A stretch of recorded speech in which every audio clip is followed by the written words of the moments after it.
D students, आज हम question tag जो है सबसे आसान टॉपिक, और ये इस टॉपिक से सवाल अगर ऐसे में पूछा जाए तो अपने आप को खुश नसीब समझेंगे, क्योंकि ये आपको फ्री में मार्क्स देने वाला एक ऐसा टॉपिक है।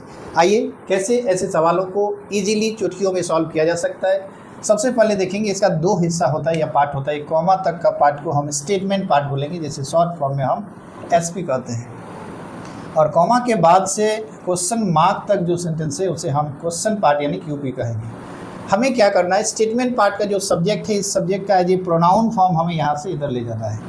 तो हम सब जानते हैं कि वन बॉडी यानी नो बॉडी जो है वन बॉडी थिंग में से वन या बॉडी वाला का ऐसे प्रोनाउन तो ही होता है। प्रोनाउन क्या होता है? ही। लेकिन क्वेश्चन टैग में से एक श्राप दिया गया है कि अगर तुम क्वेश्चन पार्ट में, क्वेश्चन टैग के क्वेश्चन पार्ट में जाओगे तो तुम्हें जो सिंगुलर फॉर्म है इस फॉर्म में काम नहीं होगा, तुम्हें प्लूरल फॉर्म करना होगा। किस फॉर्म में बदलना होगा?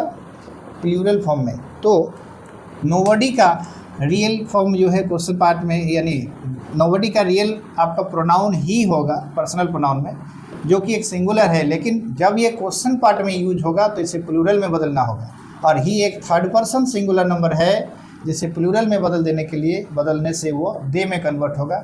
यानी नोबडी का ही होना चाहिए, लेकिन वो बदल के किस में जाएगा? दे। स्टूडेंट्स, हम देख पा रहे हैं कि इस पार्ट में क्वेश्चन मार्क का यूज हुआ है। तो क्वेश्चन मार्क कैसे होता है कि सब्जेक्ट से पहले हमें क्या देना है? एक ऑक्सिलरी वर्ब देना है ना। तो इस पार्ट में हम देख पा रहे हैं कि हैज़ हमारा ऑक्सिलरी वर्ब है, और यहाँ से इधर ले जाएंगे तो इसको हैज देंगे, है ना। लेकिन एक प्रॉब्लम क्या आ रहा है कि दे हैज़ के साथ सुइटेबल या फिट नहीं बैठ रहा है। तो हैज़ का बराबरी पर वर्ब कौन सा होता है? तो हमारा हैव होता है। यानी हैज़ को चेंज करना होगा किसमें? हैव में, क्योंकि हमारा जो प्रोनाउन है इधर वो दे है।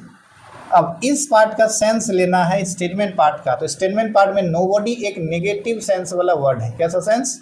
नेगेटिव। और क्वेश्चन टैग कहता है कि जो आपका स्टेटमेंट पार्ट है उसे हम इसका जस्ट ऑपोजिट सेंस देंगे। कौन सा? ऑपोजिट सेंस देना है। तो नेगेटिव का जवाब हमें किस में देना है? पॉजिटिव। और पॉजिटिव के लिए हमारा सही आंसर होगा हैव दे। उम्मीद करेंगे आपको ये क्वेश्चन टैग का क्वेश्चन पार्ट कैसे बनाना होता है समझ में आ गया है। कुछ और क्वेश्चन के साथ हम आगे वीडियोस में जो है क्वेश्चन टैग हो या बाकी बचे चैप्टर्स को हम रोज़ जो है आपके साथ जो है शेयर करेंगे। तब तक के लिए बाय बाय।